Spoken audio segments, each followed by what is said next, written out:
Hello, everybody. We're here with Merging Minds, and our guest today is Dr. Nicoleta Acatrinei. I hope I pronounced your name correctly, Dr. Nicoleta. And Nicoleta is a scientist and entrepreneur with background in finance, economics, international trade, religion, and public administration. She's specializing in building human-centered metrics and anthropological-based modeling, working in the field of sustainable finance, disruptive technologies, and the future of work. That's very amazing. And I know also, Nicoleta, that you have a very interesting personal story, and we'll get into that as well. But thank you so much for being here with us today.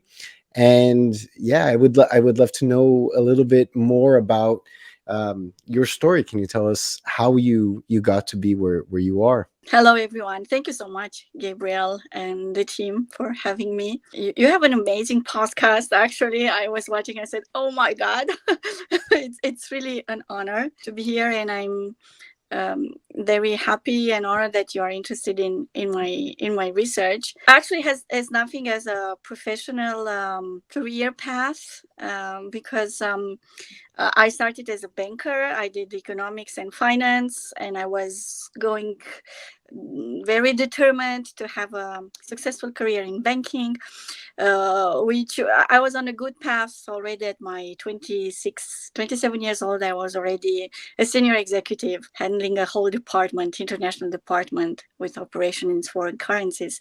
But that's where sometimes life has different plans with us.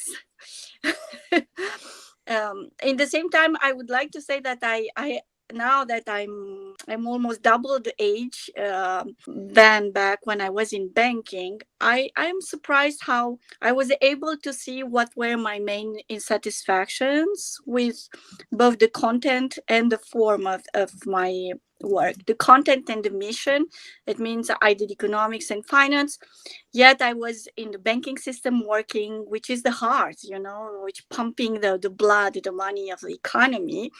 And I was working directly with those economic agents we all describe in economic models.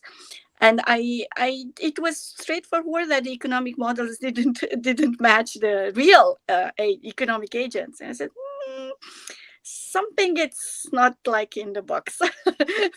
So what's going on with these economic models that are unsuccessful to explain lots of behavior of the economic agents. So that means these models are not universal and are not exhausted. That means something has been done, and it's not only they are not able to explain all. Sometimes they would explain the contrary, and they would affirm the egoistic and selfish nature of the homo economicus. So I said something gets weird here. I would like to go deeper, so I started a PhD while working in banking. So because the best way was to do that, to kind of find the answer by myself after I was trying to read, to understand, the classics, the neoclassics, everything. And I said, no, maybe I should go further. So this is how I became a PhD student from a senior executive in my 27. So and I discovered that I loved research. Actually, I discovered that I loved research, and that's why research and scholarship for me, it's more a vocation than a career path. I never chose to be in academia. So, and that's why I didn't follow a classical path who was looking to kind of get a job in academia, becoming a professor. My goal was always to acquire as much as possible of skills and knowledge that would allow me to answer my research question, which was, is homo economicus altruists, egoists, or whatever the mix of that, or something else. But I really wanted to know it. So the perspective, it's And completely and different. what is your perspective? I mean, sorry to interrupt, but you did tell me to interrupt you. Yeah, So I'm please, please, trying. please, please, please, please. I I have two questions for you. One is Yeah. specifically, what was it about the model of the rational economic agents that you saw being proposed that differed from your understanding? That's the first question. So what was it Yeah. specifically that bothered you? Actually, there are four as we call natural laws in economics that can define the behavior of economic agents. One it is the maximizations of outcomes, minimization of costs. So that means people will always want to do that, which is actually an optimizing function. The second it is the desire to always have more. So and this self-interest, the accumulation hypothesis for oneself. So this is very much the second. The third would be aversion to labor. So we make the assumption that humans don't like to work, they hate to work. And the fourth, it is the desire to satisfy immediate pleasures, even with the high costs. So these are the kind of Mm-hmm. four. I was able to recognize some truth on some of them, but even those where I would say, oh, there is some truth in that, there is an explanation like the self prophecy, which we will talk later. But in any case, I couldn't agree with the fully self-interest and self-maximization hypothesis and aversion to labor, to effort, Mm-hmm. Mm-hmm. because in my work at the bank, I was sometimes discussing with my clients who are doing big businesses between I was in Romania at that time, in whole Europe. They would really work very hard. These people would work like absolutely crazy time, 20 hours a day, lots of effort put in. So I didn't say no, people love to work. So where is I don't see here any aversion to labor. So there is, I already had that intuition. There is an intrinsic motivation to work, where there is not necessary to have incentives. People loved to develop things and to do things, and the pursue, as I was the one who was evaluating their businesses, was not necessarily the maximization of the margin and of the profit, but really to grow, to do something, and to build a business. You know, this desire to see that there is something out of your work. This one thing. And the second, it's the generosity. Actually, most of my clients were extremely generous. Sometimes even they were not in their best financial shape, they would still contribute to charities, give to the community, uh, help neighborhoods where they were active. So these people are very engaged in their community. They really contribute to that. They're aware that they have to keep the business alive, to create jobs, to offer good products, not very expensive. That means they had this, you know. Oh, some would say, oh, this is just marketing. No, when you see and you discuss with people, you know, in flesh and blood, you can see that this is beyond the profit motive. It's much more. It was a human who was just really wanted to do a good business, profitable, but also recognized by the community as a valuable business. And besides that, just engaging in charitable actions and not necessarily to be known for them. You know, I saw a desire to do good just for the sake to do good. Mm-hmm. I said, oh, this is. Hmm. I never found this in the economic models. And just to let you know, recent research in behavioral economics treat prosocial behavior and altruistic behavior as a deviation from the standard model. Mm-hmm. How can you say that altruism and prosociality is a deviation of the model? If it's your model, it's not okay. Because I understand. I mean, it's correct to say that because the standard model starts with the assumption, it's based on the assumption that humans are selfish and egoistic. Mm-hmm. So, of course, if somebody's behaving altruistically, it's a deviation from the model. Right. But when you look on the reality, you say, but maybe the model is a deviation of the reality.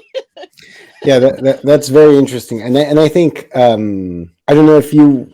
I'm sure that you probably studied this, but I think something that's really interesting is that depending on the model that you work with, the outcomes end up being very differently. So if I believe that you're here just out of selfish reasons and your motivations are intrinsically your own, and that you're operating with this rational economic agent premise, my relationship to you is going to unfold very differently than if I believe that you're somehow connected to some form of greater goodness, that you have spiritual intentions, and so on.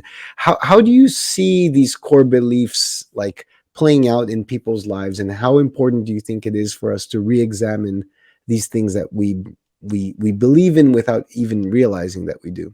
Not only we believe them, but we are shaped by them. Right. Because this is where I want to come, is that these economic models were not only theory. If they would have been only theory, that would have been fantastic.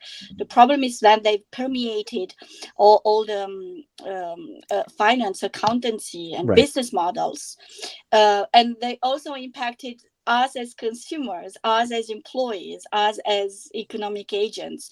And what happens is that they have a performative action. That means they change the behavior of the economic agents. And that's why Right. I say there are some self-fulfilled prophecy, like, oh, people don't like to work, the aversion towards labor. But of course, if the motivation to work, it's always an external incentive. People will work only when they have the incentives to work, and the Right. moment you stop those incentives, they'll stop to work. But we see people, and by the way, I would like to give you here an interesting statistics. People volunteer in the world, you know that, a lot. Do you have an idea how much that represents in dollars, and what would No be idea. like a percentage from the GDP? No idea. I give you the figure for the women. For the men, it's like 30% of what do the women. Women do more than $9 trillion every year, and that's Wow. equate 9.3 global GDP. Free labor. This is Wow. donated labor. Wow. Wow. That's a lot. That's enormously. I mean, when we try to make economies grow by 1%, 2%, and we are happy that we are just a little bit high in our GDP, but we have every year, and this is only women. Men give around 20.6 trillion, something like that, which can be explainable by the fact that women have more part-time, and they socially and culturally they are more engaged in what we call the economy of care. That means everything is related to the care of the family, of the community, which Okay, most but that also includes gender. everything, right? And Yeah. any uncompensated job, whether it's caring for Yes. your children, caring for your Yes. house. Okay, got Yeah, but that it. creates that creates added value to the Of course, economy, of course. Yeah, it is. directly or indirectly, so There's no formal transaction, but it is. But the value is there. Hmm. is there. Exactly. So how can you say that humans are not pro-social? I mean, Right. it's so straightforward that these models are.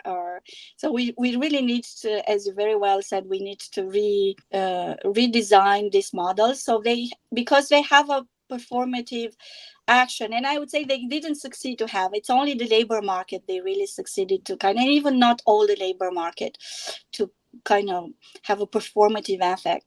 And Hmm. actually, I studied this in my PhD. It's called crowding out effect and it's not only in the workplace. It's not only on a labor relationship, like a contractual relationship. It's in general in everything. It's that implies activity that's voluntary offered. The moment you introduce incentives, you have a crowding out effect. That this phenomenon was first observed by a professor from London School of Economics, Titmus, in the 70s. Hmm. There is a fall in supply for blood in hospitals. So they were looking for ways to increase the supply for blood. And at a certain point, somebody came up with the idea to pay people to pay, because that was voluntary. Donating blood, you are not paid. The most you can get, it's a meal, but just to compensate and help you to recover after the blood donation. But it's a voluntary, it's really a charitable action. Hmm. And they said, okay, let's pay. Maybe we will have more people donating the blood. What do you think was the outcome? Less people. The supply in blood completely fell. Yeah. Completely. But that was not only the point that what it happened, it changed the population that was engaged in this behavior. That means at the beginning you had people who donated because they wanted to help the others, and they really had this desire, to do something good for the society. The moment you receive a compensation as someone who is intrinsically motivated, your motivation disappears because you get Right. paid. So you have two options after. Either you continue to do but you get paid and you get less satisfaction because it's not purely a donation, so your feeling of goodness that you give it, it's definitely lowered. Or you just quit and you do something else where you are not paid at all, and you Right. can have again that feeling. And actually this phenomenon was discussed by one of the advisors of my PhD, Professor Julien Legrand, also from London School of Economics, where he has a very nice theories of knights and knaves. The knight, it's the one who is doing just because of the values that he's defending it, and he's ready to sacrifice even his life for that. The knave, it's a servant. He's doing good things. He's serving the others, but he get paid for it. So there are these two categories of behaviors. I wouldn't say that in one person you find fully 100% one of them. There is a mix of these, depending also on the activity you engage in.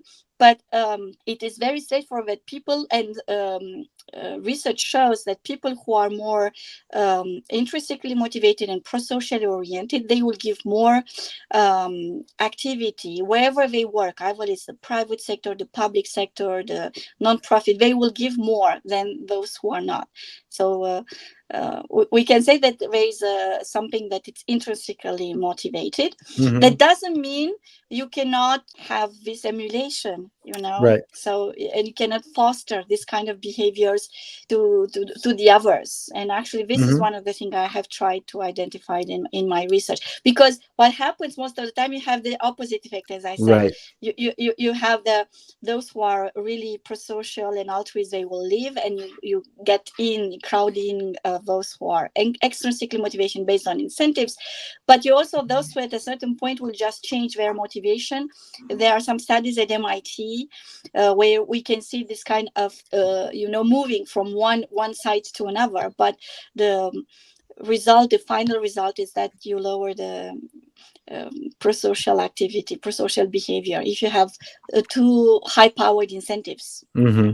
It's very interesting, and I want to I mean I'm already a fan, Nicoleta, based on everything that you described matches a lot of what I see, and I think, but I want to see if I can kind of leverage everything that, or not necessarily everything, but your framework, and apply it to something that I'm living through, and maybe you can help me see something that I'm not able to see. So, and I was reading a little bit about your work around AI and faith, and I love it how you're bringing a bigger spiritual dimension to these very I mean, if I'm understanding correctly, like you're basically describing how this ideology shapes institutions, how the institutions shape human behavior, and how this all creates a very reductionistic approach of what it means to be human.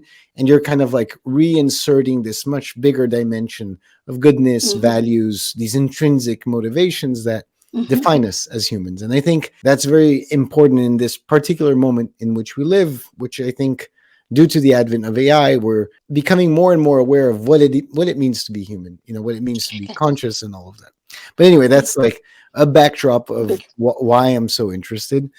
But I think one dilemma that I face, and I would love to know how you see it, is we build technology for translators, and translators have had a very hard time with technology over the past maybe 40, 50 years. Technology has been basically used as a force to drive down costs, mainly what they charge. Technology has made them feel less relevant, less Mm-hmm. empowered, because now they're Yeah. working, instead of, let's say, translating freehand, they're then working with a typewriter. After a typewriter, they're using a computer. Now the computer has all these tools that suggest to them what they have, how they have to be working. So it's like the technology Mm-hmm. has been used as kind of like this restrictive force. Mm-hmm. And not only that, but the advent of machine translation and now AI has always been seen. They've translators have typically seen this as competition. So it's like someone is Yeah. claiming that the machine translation can be as good as they are, and their Yeah. approach is like never as good as me. And we're trying to take the perspective that it's kind of inevitable that artificial intelligence is here. It's going to stay. It's going to grow. Regardless of how much we can slow it down. It is here, and there is this potential of using it, in my opinion, to become even more human, to understand exactly what it Mm-hmm. is about me that's not in GPT, and in my case particularly, like, I'm able to look at it with a very favorable lens. But when we work with translators, we realize that there's this very deep mistrust and an Mm-hmm. antagonism around these economic shifts. Their instinctive reaction is, let's resist. Let's Yeah. resist rates going down. Let's resist technology. Let's make fun of it. Let's mock it. Let's show it every time it fails. And let's hold our ground.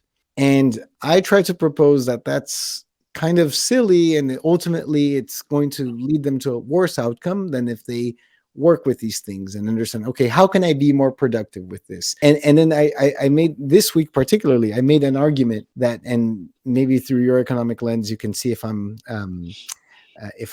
just making stuff up or if it makes sense. But I made the argument that making things less expensive can be a good thing for everybody if it's made in the right way. Because Mm-hmm. even like the translators holding on to their fee, and they're saying, no, my fee will not go down, because if it goes down, my standard of living is going to go down, and they don't want that to happen. But my argument was, if fees go down, there's going to be a lot more work, because there's a lot of things that people do want to get done, but they Yeah. don't get done because there's no money for those things. That's going to open up more opportunity. It's going to Mm-hmm. open up more competition, which is going to make ultimately the work even become more valuable. But I Yeah. just wanted your overall thoughts on this scenario of, service versus technology, and this mindset of humans versus technology, rather than being able to work with it, and the trust that's underlying, and these Yeah. bigger economic forces at work. So I don't know if I made myself clear, but I would love to see how you see the situation. No, no, absolutely. I fully get the question, and it is a real challenge actually. Yes. Not only with translators, but with many other jobs and skills that are now taken over by AI products and services. What's happened when you have a disruptive technology entering the market? You have two main effects. One, it is the replacement effect. It means there will be tasks that will be completely, fully, 100% replaced by the technology. This is for sure, and this you cannot avoid. That's one thing. The other one is the displacement effect. That means there are some jobs that will be displaced, transformed, and will evolve, or and they will be also new creation of new jobs and new skills that we didn't have before. The the overall account, it's positive always, as I know that you also mentioned that in one of your another podcast, that in the end technology brings more jobs and create more jobs and more welfare for everyone. But it's true that we live in a transition moment, and that means in this transition moment you always have winners and losers, for sure. And I would say we shouldn't have losers at all if we had been rightfully and correctly prepare for that. But we are not. The reality is we are already late in terms of AI, and that will be, I think, the tasks of governments to really have serious public policy, what they would do and how they would support this labor force that needs to shift, or that we find without we will be fully replaced. That it's only the government.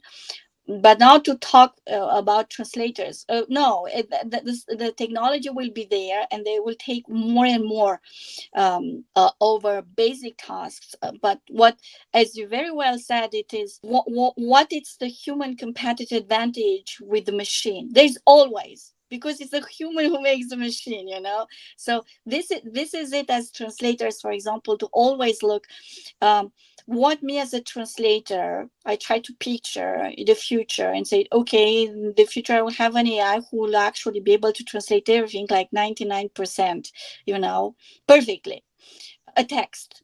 And they will not need me anymore. But what I can as a human bring to a translation that a machine will never be able to do it, or it will be too costly for the machine to do it, and I'm still the best bet for this service. And I think here is, I would say, we need to go back and to focus on what makes our human creativity. I do remember that when I wrote my PhD, I wrote it in English, but I still needed somebody to kind of revise everything, because English, it's not my first language and everything. And I do remember what was somebody, an expert also in translation. I said, you know, my mind thinks in French. I think I started to think in English, but for sure there will be sentences written more with French logic. So please feel free to do everything. But I said I wanted to keep my style, because in French I really have a beautiful style. I worked hard to do it. So this, oh, some experts say, oh, machine can do it. No, in the end, and I worked with ChatGPT too, and their text, the text that the ChatGPT gives me back, it's like insipid, incolor. Yeah, And you know, so no, I would say very well, exactly, this is the attitude to say, okay, no, we can't fight technology, I'm sorry, that's a war lost already before it started even. So the only way is to look for the competitive advantage that humans have. And as you very well said, yes, there will be more jobs for checking, for verifying. That means I will not be the job of the translation to translate everything, but to be sure that the translation is accurate, the translation keeps the style, a preferred style. We will want to do plenty of things, and I'm sure exactly. new jobs will come. Yeah. Yeah, no, I agree. I mean, and our software works exactly trying to create that space between the human and GPT, so that, for instance, you add that color and you add those Yes. preferences without having to do prompt engineering. The way you're translating, our software learns from that and tries to become like your digital twin. But the challenge that we have is that what happens is exactly as you mentioned. So right now, as it is in most languages, we're already at 90%. So, Yes. whatever from a translation quality Yes. perspective, like when we measure it, humans are Yeah. making more or less 10% edits to Yes. whatever they're getting from the machine. Mm-hmm. The machine is learning. These edits go down and down. And obviously with language, right? Even 1% can be a lot, right? If you Yes. like add the wrong comma, if you add the wrong word, Yes. like meaning is very subtle, and 99% is very different than 100% when Yes. it comes to Exactly. most I things, agree. right? Yes. So, but what's interesting is that, because, I mean, think about the productivity gain. I mean, we're talking from, if Yes. I'm translating from scratch and you're translating using our tech, you're having 90% of the work done for you. Sure. From a Yeah. cognitive perspective, it's not 90% of the work. The 10% that you do is very important, because it's like the chef that's looking at the plates, and it's like, maybe you're just sprinkling a little bit of salt or changing a little bit of in Yes. something, but that little bit is everything, right? So it's not Yes. it's not that, I don't want to say that like the quantitative work is a good reflection of the cognitive effort. It's not, and there are challenges in measuring that. But the point is, if before that work cost me $100 to do, now maybe it's going to cost me $50 to do, $40, $30. It's going to be a Yes. smaller amount. And there's this very big resistance in lowering rates Yeah. and leveraging. Like, first of all, there are a lot of people who are using this already.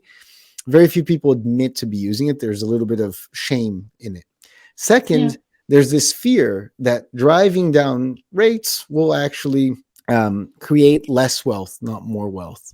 And Yeah. I'm just wondering, because for me, like if you think about, I don't know, a cancer medication, if the cancer medication was less expensive, everybody would see that as a good thing. It's a good thing. The Yeah. medication is less expensive, it's more accessible, it's more affordable, more people can make better use of it. But when it comes to a class of people that's being impacted directly by that change, nobody wants to, bring their rates down. And like you said, there's this gap, right? If I bring my rates down to from $100 to $30, maybe I'm going to go for a year or two, or I don't know how Yes. long, with less income until it picks up again, because the economic cycles at work are going to give me more volume, or Mm. more, something that's going to compensate for that. Yes. So I'm just curious, like, you mentioned like government institutions, but from an individual perspective, like Mm. from like an agent perspective, is there Mm. something that you've seen from your learnings that, like, for instance, just as an example, if you have more of a spiritual perspective on what's happening, and Yeah. is that helpful, or is there a better way of framing the situation as opposed to like a loss, an opportunity? Like, what can you say about that to translators who are watching this and who are thinking about making taking a step in the direction of embracing that technology, but Mm. are very afraid to do so? Yeah, I think to me, and it's what I always do, and I love technology. I love to be challenged. I think this is something, it's good for us as humans to embrace the challenge. This is how we evolved in who we are all today, So we would have never become the humans we are today if we have been clustered in our caves and afraid of wilderness as soon as we put our nose out of the cave. So this is it. First of all, I would say. And about this technology thing, I say, it forced me to look deep down more in what makes me um, more human and more original than anything else. For example, I like to write poetry from time to time. That's my hobby, among others. And I will never use ChatGPT for that, of course. So I like to write even for my articles, and when I have to deliver something, I never use ChatGPT because of my intrinsic pleasure of being in front of a white page and writing. For those who don't like the white page, technology is perfect because help them to start the thing, and they can feel more competent faster. Me, I don't need that for that. uh, but I think let's look, this is, it's like a tool. It's exactly like a tool. It's like a car. When we started to, when we placed the horse with the car, and or when we invented the aircraft and we started to fly. Let's see this in terms of what are the new territory I can discover with this tool. For me, this is it, my perspective. And I understand that economically at a certain point and professionally might be challenging, but certainly there are so many possibilities today to add to your skills. Every day, every year I do something new. Really, I do a new certificate. I do a diploma. Just for to acquire new skills. And I think as humans, this is how we grow. So to these translators, I say, hey, go outside and see what is your human thing that no robot and no algorithm will be able ever to do it. And take on new and on new skills and see what you can do with that. Because for example, I just participated in Bern at the Swiss Federal Department. They organized an event on sustainability, local municipalities. I love the event, but you may know in Switzerland we have 4 national languages, and most of the speeches on people and speakers, the panels were multi-language panels. You never had only French or German. You have a mix of them, and sometimes we had English, so we had like 3 languages at every panel, and of course we had interpreters.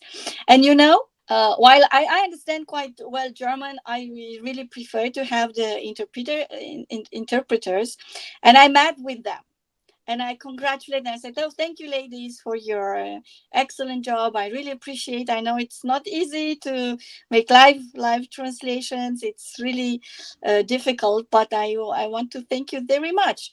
And they said, "Oh, we are so happy because we kind of felt we didn't really serve any purpose. We didn't really feel." And I said, "No, no, no. It was great."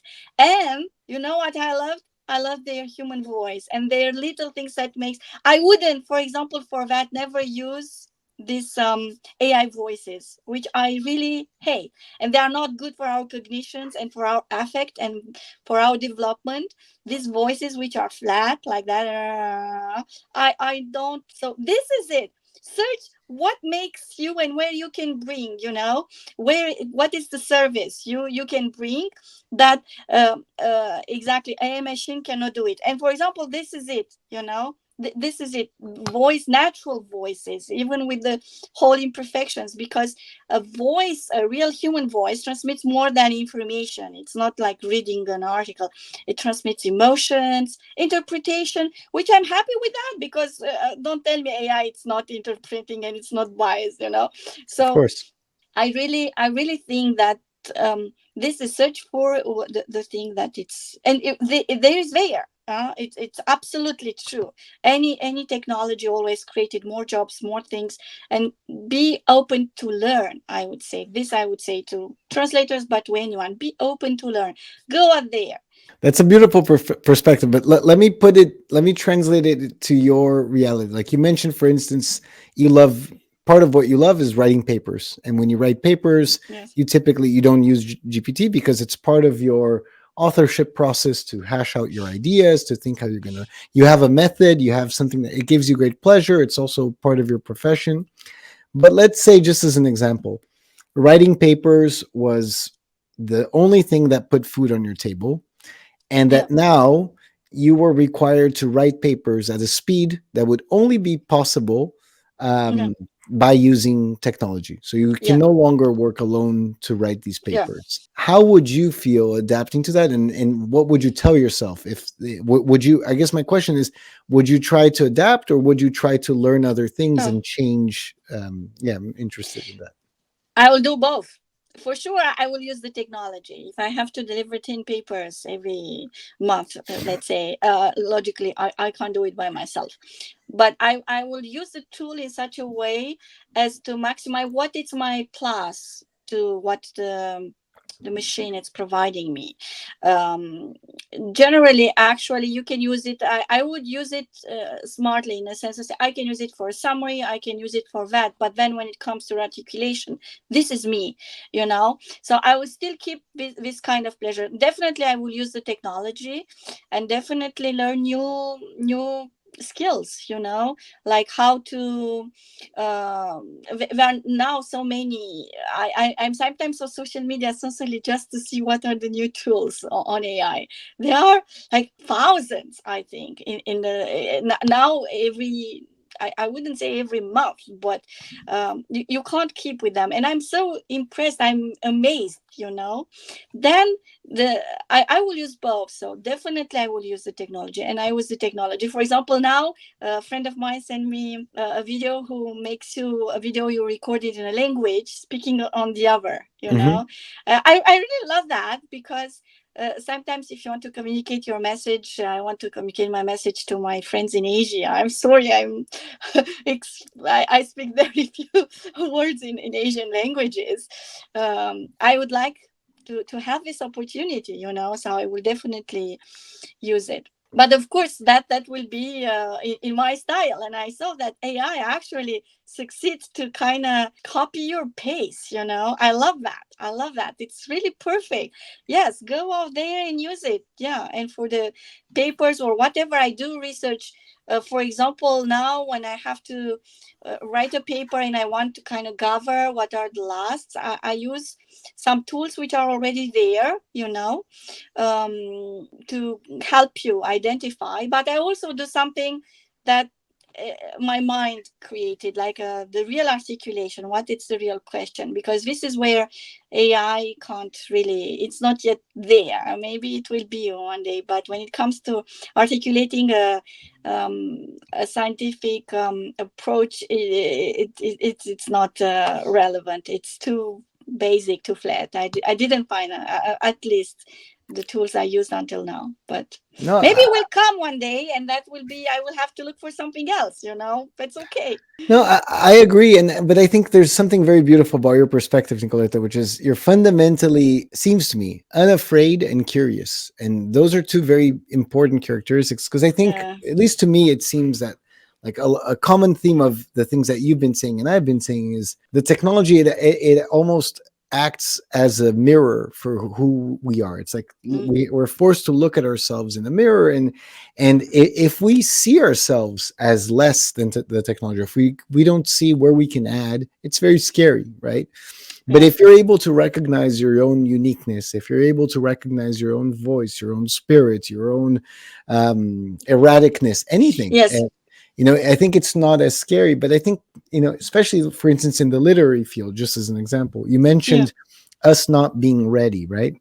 In my Yes. opinion, one of the skills that's going to be already very important and very few people have is critical literary analysis, like the Yes. ability to really deconstruct text, to look at Mm-hmm. hidden ideology in language, to understand Mm-hmm. implicit references. Like that's a very important skill.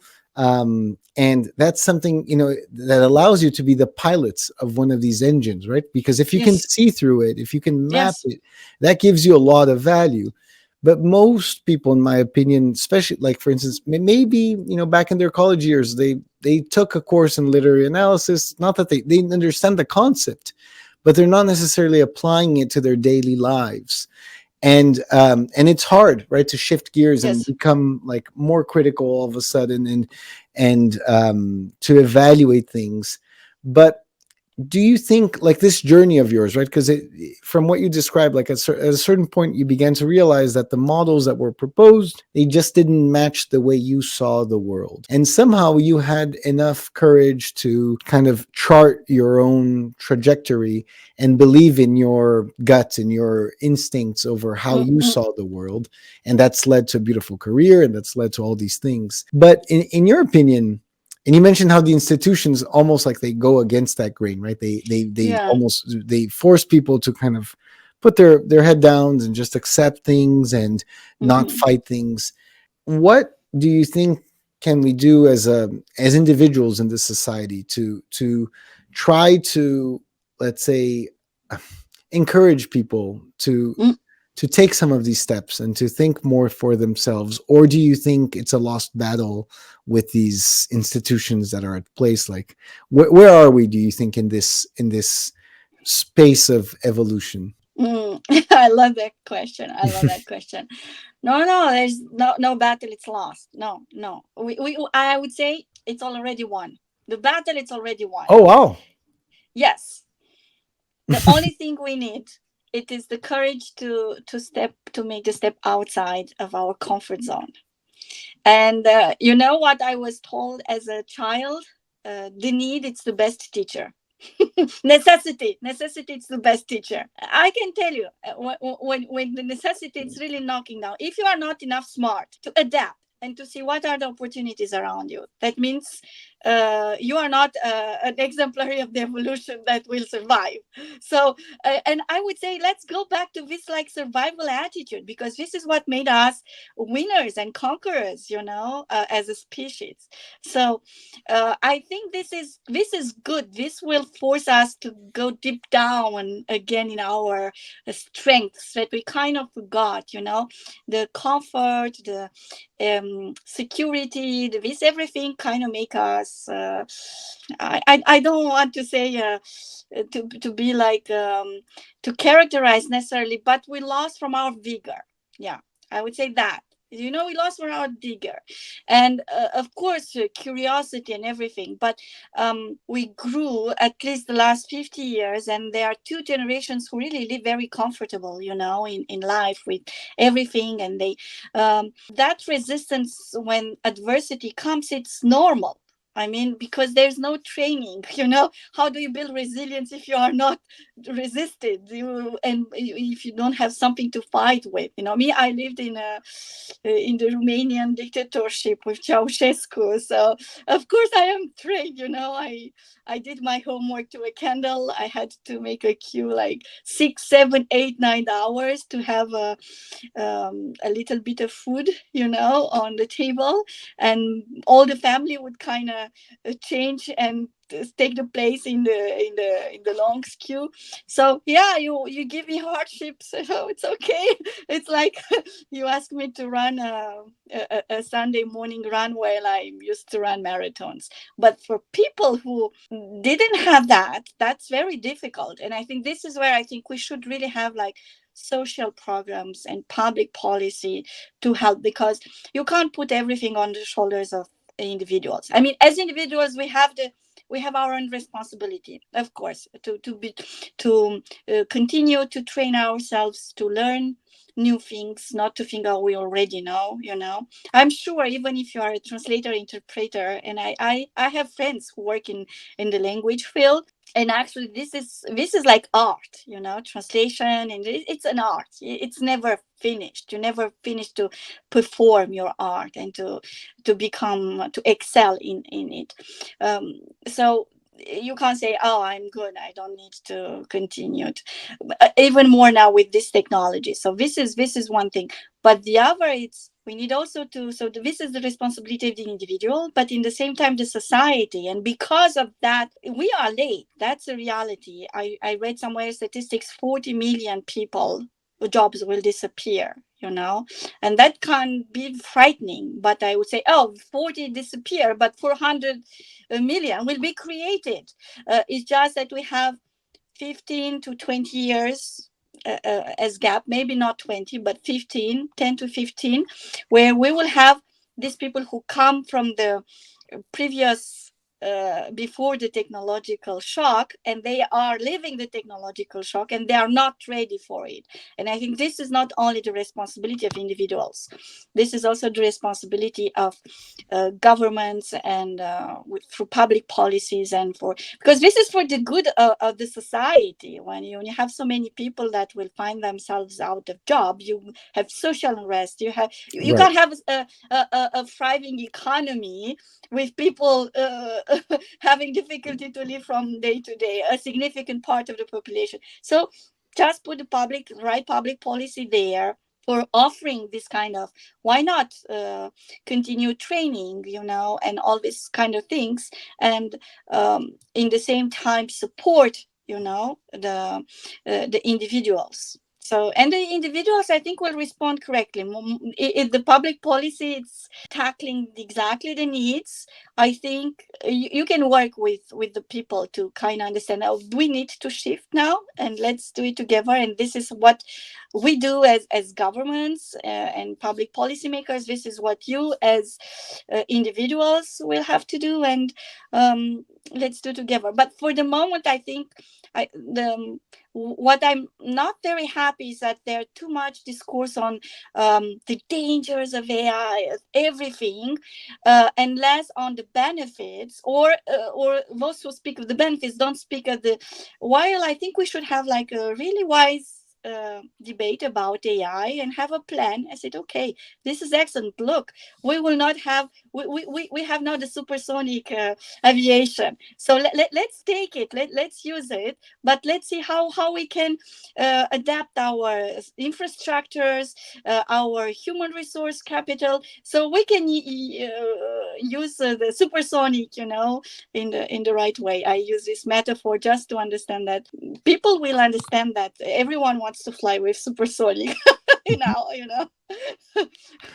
That's true. Well, Dr. Nicoleta, thank you so much. This was super refreshing. I'm invigorated from our conversation. It's really lovely to see that you're able to walk the talk, and how, I mean, for me, it's I find it always beautiful when people can really assimilate their studies and put it into practice in how they see the world, because that to me is the richness, the beauty of information, is being able to change our perspectives, and exactly as you said, change how we shape things and not just be shaped Yeah. by these other external things. So thank you so much. And for our audience that wants to reach out to you or know more about your work or be able to read your books, what's the best way for people to find you?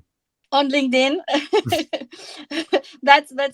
I'm not so much now yet. Maybe I'm preparing for to use AI and everything for social media. But for the moment, I think the best way it's on LinkedIn, and just you have there my contacts. I should actually be even more present on this kind of things. But as I said, I'm the kind of person looking to have a substance in my work, you know. And when I feel I have some substance and I have something consistent and substantial to share with the others, I do it. I will not be the person posting every day with things just like that. Or maybe one day I was thinking like to share the poetry, to share the other things I'm thinking of. But what I would say as a final word for your people in making these changes, which are really necessary, trust yourself. We are smart. We are one of the smartest species on this planet. So we are smart. We have all the capabilities. And as individuals, to trust that we have always something unique to offer around us. And to, I would say, maybe what I observed, to not let you influence by the external things that will kind of say, oh, you are crazy to do that, or don't do it, or it's difficult. I don't know how many times I said it's impossible. Do you know how many times I told them it's impossible? I was an economist. I started to study theology. They said, what are you doing with theology? And it's impossible to get anywhere with that. I got I got to work at big universities, and now I work with scholars from big universities. And I do, first of all, I have this confidence in myself. You put in front of me any article in economic statistics, theology, sociology, psychology, I can read it. I can tell you what is good, what it can still be improved. And when I'm expressing a thought, I know, oh, that's the fruit of all my 20 years of research. So look for that in your work. Either you are a translator, a software, a programmer, whatever. Look at the fruits yourself will produce, and that will make you extremely proud and self-confident and ready to face whatever comes. These are very beautiful words, Nicoleta. Thank you so much again for your presence. Thank you, everybody, for watching another episode of Merging Minds. And we'll be back with more shortly. Thank you again, Nicoleta. Bye bye. Thank you so much for having me. Bye bye.